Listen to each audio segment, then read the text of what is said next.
Bismillahirrahmanirrahim. Assalamu alaikum students. Today we are going to discuss coordinate covalent bond from chapter number 4, structure of molecules. Coordinate covalent bond is a type of covalent bond in which bound pair of electron is donated by one bounded atom only, and it is also known as dative covalent bond.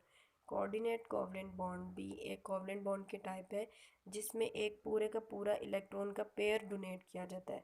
Covalent bond में सिर्फ एक electron share किया जाता था, इसमें एक पूरे का पूरा पेयर शेयर किया जाएगा किसी दूसरे एटम के साथ।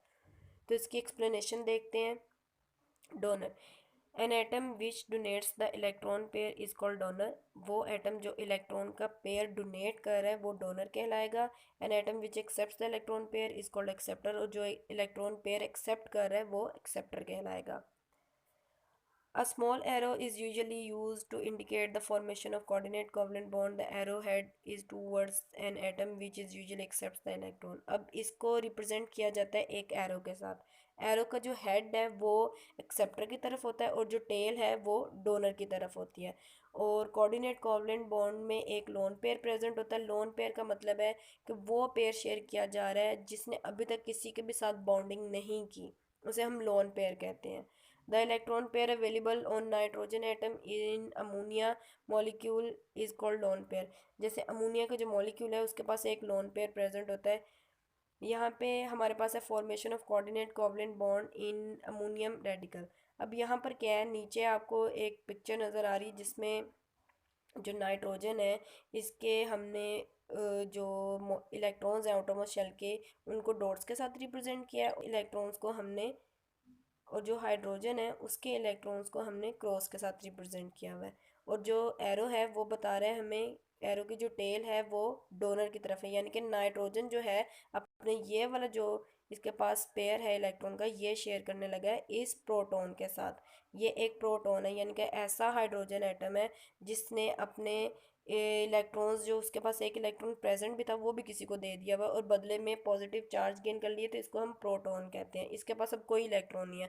अब ये नाइट्रोजन जो है इसके पास ये जो लोन पेयर प्रेजेंट है ये इसको साथ शेयर कर लेगा और बदले में जो हाइड्रोजन है वो भी कंप्लीट हो जाएगा अपने डुप्लेट रूल के साथ, और नाइट्रोजन जो है वो भी स्टेबल रह जाएगा। ठीक है, उसने अपने आप को स्टेबल करने के लिए ऑलरेडी इन हाइड्रोजन एटम्स के साथ उसने पेयरिंग की हुई है, लेकिन उसको डेफिशिएंसी 3 इलेक्ट्रॉन्स की, तो उसने पेयरिंग करके अपने आप को स्टेबल कर लिया। अब जब उसके सामने प्रोटॉन आएगा, ये प्रोटॉन आएगा, तो वो इसको ये वाला पेयर इलेक्ट्रॉन का इसके साथ शेयर कर लेगा। ठीक है, नेक्स्ट एग्जांपल देखते हैं।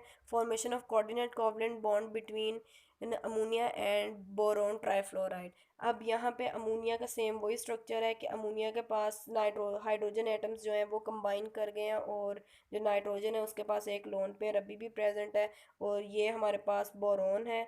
और बोरोन जो है उसने अपने आप को स्टेबल करने के लिए 3 फ्लोरीन एटम्स के साथ कंबाइन किया है। फ्लोरीन जो है वो बिलोंग करता है ग्रुप 17 के एलिमेंट्स के साथ जिसके आउटरमोस्ट शेल में 7 इलेक्ट्रॉन्स हैं। अब ये बोरोन जो है इन फ्लोरीन एटम्स के साथ उसने अपने आप को स्टेबल करने के लिए बॉन्डिंग तो की है, लेकिन अभी भी उसके पास 2 इलेक्ट्रॉन्स की डेफिशिएंसी है कि वो अपने 2 इलेक्ट्रॉन्स किसी और के साथ शेयर करके अपने आप को स्टेबल कर ले। ये जो एरो है ये रिप्रेजेंट कर रहा है कौन एक्सेप्टर है और कौन डोनर है। तो बोरोन इस टाइम एक्सेप्टर है और नाइट्रोजन जो है वो डोनर है। तो नाइट्रोजन ने अपना ये वाला जो पेयर है ये इस बोरोन को दे दिया, और यहाँ पे क्या हो रहा है कि नाइट्रोजन और बोरोन दोनों स्टेबल हो गए। ठीक है, ये हमारे पास कोऑर्डिनेट कोवलेंट बॉन्ड की 2 एग्जांपल्स थी। आप रीडिंग कीजिएगा, बाकी कोई डाउट होगा तो इंशाल्लाह रीडिंग से क्लियर हो जाएगा। Thank you.